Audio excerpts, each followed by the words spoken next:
Okay, Money Train here, HB Media. This is our interview section for the TRILLVISION Film Festival Summer 2025 edition, hybrid edition. So some of the filmmakers have films that are going to be virtual and some are actually going to be in person.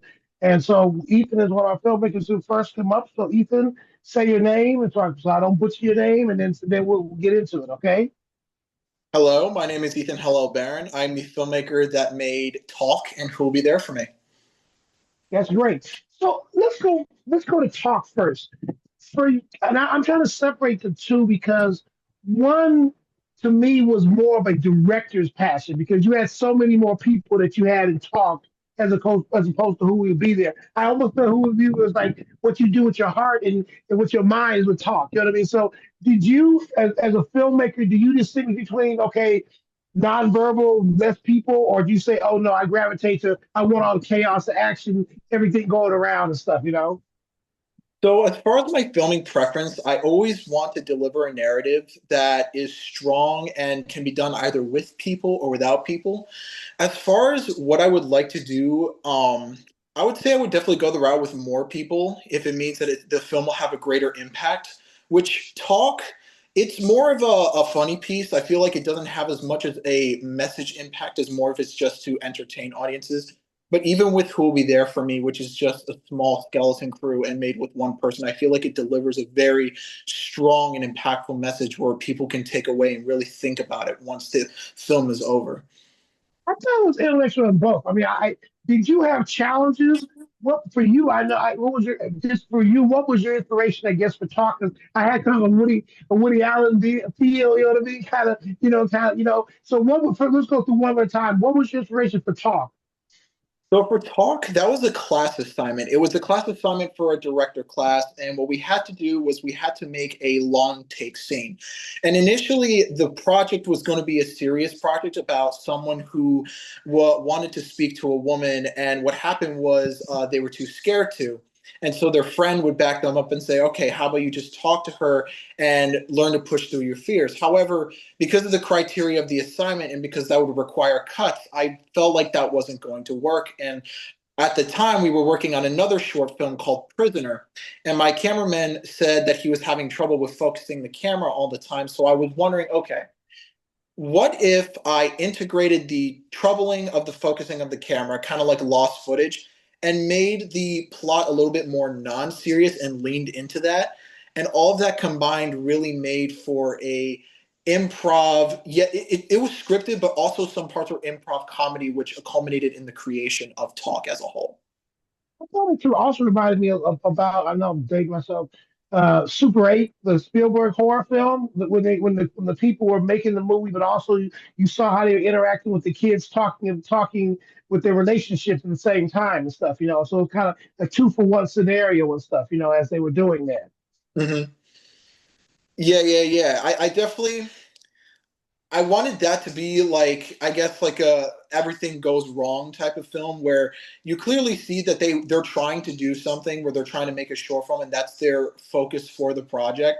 But then when the crush comes in, when Sophia comes in, everything just sort of falls apart and it sort of just becomes this one big mess where everyone is suddenly not doing their job. I mean, you have the director who's wearing like inappropriate clothes and he's suddenly abusing his workers, and then the cast members like, I can't do this, and it sort of becomes like this whole like, oh my goodness, what is happening on this set? And it's really funny time for audiences watching.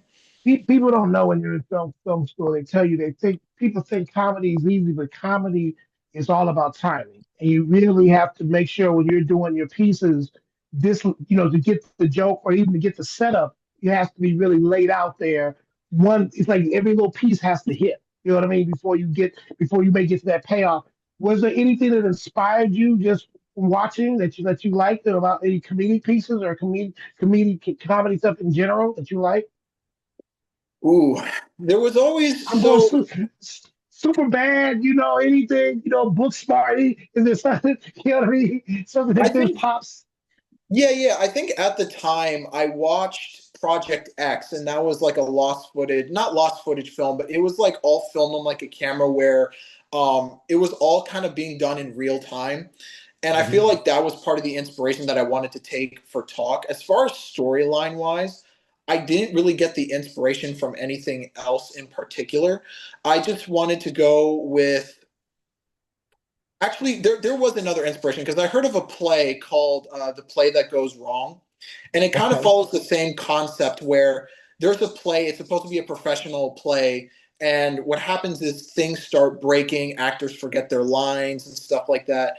And I really wanted to take that concept and sort of run with it in a film scenario because one of the things you don't want to happen in a film, for example, you don't want a boom microphone to get in the shot. You don't want actors to forget their lines. You don't want people to get distracted by things that they're not supposed to get distracted by. And I said, okay, well, if I take this concept and I run with it, let me take anything I can and just put it into one long take and see how many bad things we can have all together at once.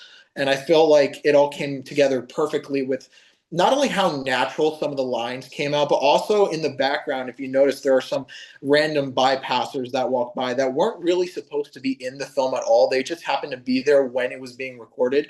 There was only one extra that was supposed to act like that, but instead there was like a couple of people who would see this and they would be like, "What is going on?" You know, and it played perfectly into the shenanigans of what happens in Talk.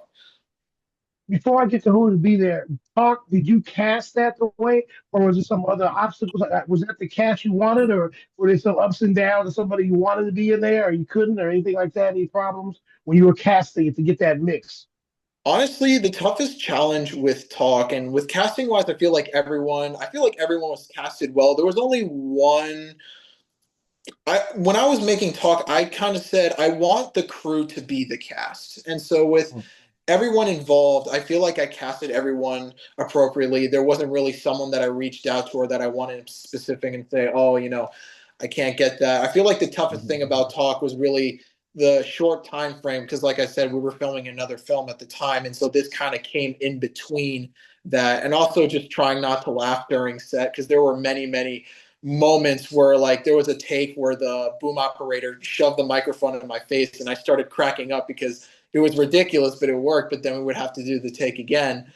But yeah, for the most part, I would definitely say that the casting was done well and that everything in the production did go as smoothly as planned, if not better in some instances. So Okay, now let's switch it up. Now, how do we get to the darkness of who you be there? Were you binging Wednesday and watching Stranger Things? What got you that moment to get you there, to get you to who will be there? yeah, yeah. So who will be there for me? So I was talking to one of the cast members who was actually in Talk, or one of the crew members, the cinematographer Ali Hunsaker, and he was telling me about a poem film that he had made called Sun Gaze, I believe. And he mentioned how that film made it into many festivals and it was a poem film. And I said, huh, okay, I want to make a film that gets into many festivals, a Smart, poem film. smart, So smart. let's give it a go as my first official poem film. And with the subject matter being rumors, I unfortunately have many experiences where rumors were spread about me, ranging from not that malicious to very malicious. And I feel like I was able to really take that energy and really take that understanding of how rumors affect people and how they've affected me and put it into a nice poetic format. And then I wanted to use I guess someone bleeding out as a symbolism for just how much it can take out of you when rumors are spread because they can ruin someone's life if they're not taken care of or dealt with very quickly. And so with some of the cinematography that was done by Timothy Grimm, I feel like a lot of those shots just encapsulate the hopelessness and the just sheer emptiness that we see in this character who's just lying there.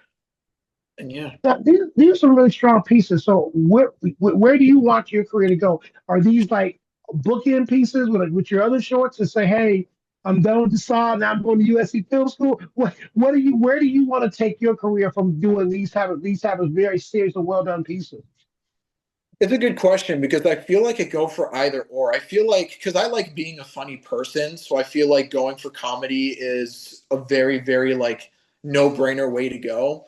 But at the same time, I want people to know my experiences through life and for people who are struggling through life to understand that they're not alone. And I feel like with pieces like Who'll Be There for Me, it kind of speaks to the audience and they can kind of go like, I understand that, I get that, I feel that, and it sort of helps them feel like they're not the only ones going through the situation that they are.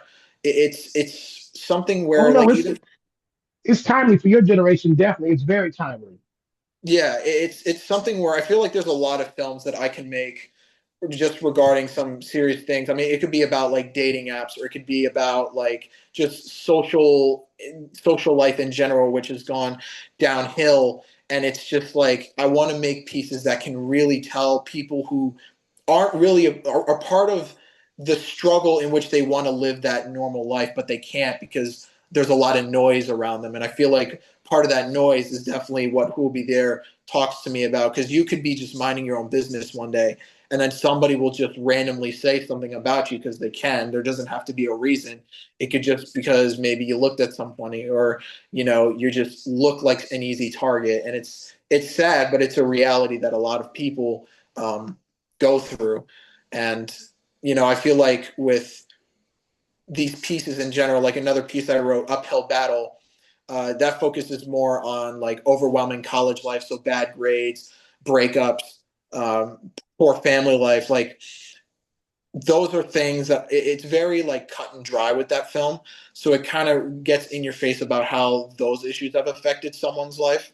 And I feel like those are like the majority pieces I want to go to. But then with comedies, I feel like that's a great way to decompress from all that, because when you have something that's too serious and it's serious all the time, it can really weigh down on not just the people making the film, but also audiences if they're interested in your brand and stuff like that. So No, It, I it, think you have a it, good balance. and I we're think for we're I know one I one know minute. we're at. Okay.